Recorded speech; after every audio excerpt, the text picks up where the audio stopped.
Hello, hello, salut.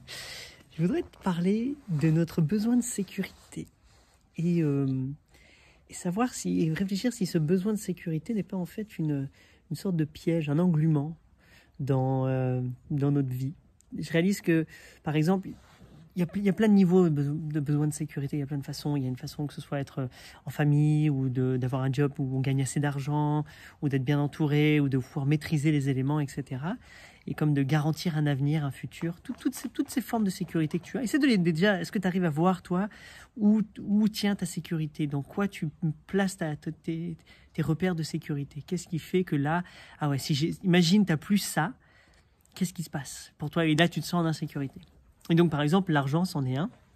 Et souvent, je vois, moi le premier, qu'il y a des jobs que j'ai faits, pas parce que c'était vraiment une passion, que j'avais vraiment envie, mais que c'est parce qu'il y avait la carotte de l'argent. Et que l'argent me rassurait en me disant, oui, mais tant que j'ai de l'argent, je peux continuer à vivre mes choses, et je suis safe, et je suis secure, etc. Et j'ai l'impression que quand on place cette sécurité dans l'argent, ou peu importe dans quoi que ce soit, mon français, je l'ai plus du tout dans la sécurité. Je trouve qu'on se limite, qu'on se bloque et qu'on s'empêche soi-même de s'ouvrir à d'autres choses, d'aller vraiment vers un truc beaucoup plus grand et où il y a une prise de risque. Et dans les prises de risque, il n'y a presque pas la garantie de sécurité. C'est pour ça que souvent on ne le fait pas. C'est pour ça que ça nous fait peur, c'est pour ça qu'on bloque, c'est pour ça qu'on reste et qu'on souhaite être rassuré parce que là, au moins, on pense maîtriser des choses. Donc c'est pour ça, par exemple, moi je bosse beaucoup avec des personnes qui voudraient faire des reconversions professionnelles et qui ont un job bien payé, plus ou moins bien payé, même si c'est jamais assez, et qui en fait, une des vraies raisons pour laquelle ils ne veulent pas partir ou quitter, c'est parce que c'est la trouille de dire mais après je gagne comment ma vie, comment je vais faire après, parce que j'ai tellement été habitué à cette sécurité financière qui rentre, qui au final, quand je parle avec eux, on réfléchit, en fait c'est pas du tout une sécurité, puisqu'en fait c'est jamais vraiment assez pour totalement être rassuré, vivre tranquillement, etc. Parce que ça couvre juste, il y a à peine un petit pécule à côté qui reste,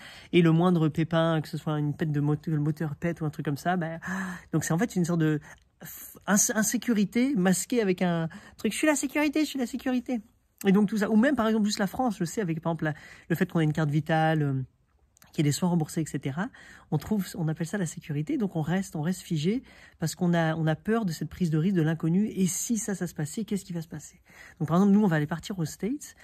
Et là, moi, je sais, ça vient en moi. Je dis, ah, putain, mais les States, ouais, mais le moindre truc. Là, par exemple, je me suis démonté le genou. Je dis, là-bas aux States, mais ça me coûte 50, 60 000 balles. Tu vois, qu'est-ce que je fais? Et en fait, c'est drôle que je m'empêche d'aller vivre quelque chose de tellement fabuleux parce que j'anticipe, je veux conserver une sécurité au cas où, si quelque chose m'arrive. Et je trouve pas ça sain.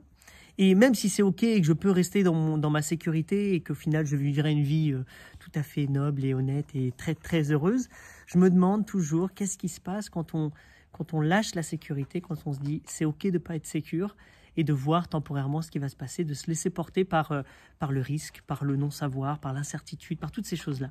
Donc voilà, je voudrais te venir titiller ça en toi et voir ce que toi, ça fait pour toi si tu n'as pas mis peut-être trop l'accent sur la sécurité, aussi bien émotionnelle, ça peut être ça aussi, tu sais, le fait que tu sois en couple, mais que ça marche, donc tu restes en couple parce que c'est sûr, parce que c'est sécure, etc. Et que peut-être en fait tu n'es pas vraiment épanouie, heureuse ou heureux dans ton couple, mais qu'en fait c'est ça. Alors on n'allait pas briser vos couples, tout ça, mais peut-être vous permettre de dire attends, j'ai peut-être envie d'aller aussi, de changer certaines choses, il y a peut-être des choses que j'ai envie de faire, d'expérimenter, de voir, je veux prendre le risque de faire ça, de vivre ça, et on verra. Si notre couple est censé rester, il restera. Si je suis vraiment dans la galère, imagine tu as quitté ton job ou je sais pas quoi, que tu pars à l'aventure parce que tu rêves de partir à l'aventure. Est-ce que tu auras la garantie de retrouver un job après? Je sais pas. Mais je trouve tout le temps, enfin en tout cas pour mon histoire personnelle, toujours, toutes les prises de risques que j'ai prises, que j'ai faites ou j'ai osé, j'ai toujours été incroyablement surpris du résultat, de ce qui allait se passer après. C'était assez dingue. Et avec le recul, je dis, ah mais heureusement que j'ai lâché ça, heureusement que j'ai dit oui, heureusement que je suis parti, etc. Donc c'est ça que j'appelle le oui, c'est le grand oui, l'art de se dire oui, tout ce oui qui bouillonne à l'intérieur. Pour moi, c'est vraiment ça. dès qu'il y a, dès que ça titille en toi, qu'il y a des idées, des trucs qui, tu sais, qui t'animent, qui t'excitent et qui te font peur, pour moi, c'est l'appel du oui. C'est l'appel de quelque chose de beaucoup plus grand. Et je pense, mais ce n'est que mon opinion, que la vie, l'existence humaine, elle est prendre des risques, se mettre en danger, mais pas danger de vie mortelle, mais danger d'évoluer, d'insécurité, danger de devoir tout changer, de devoir perdre tous ses repères. Je pense que c'est ça qui nous fait grandir. Et les gens qui ont voyagé, toi, tu as peut-être déjà voyagé ou tu connais des gens qui ont voyagé, te le diront tous et toutes, il y a vraiment quelque chose d'assez incroyable qu'on ne peut pas prévoir, donc tu peux même pas imaginer ce qui va se passer pour toi, mais que quand tu le fais, quand tu le vis, même si c'est assez dur sur le moment et pénible et incertain et que ça fait ça, le après, il y a quelque chose de tellement beau, tellement fort. Voilà. Donc bon, c'est une invitation à re-questionner le risque. Regarde le risque, regarde la sécurité chez toi. Qu'est-ce que ça signifie? Médite dessus, vois, et puis voilà. Très bonne journée sur ça. Je te laisse avec tes réflexions.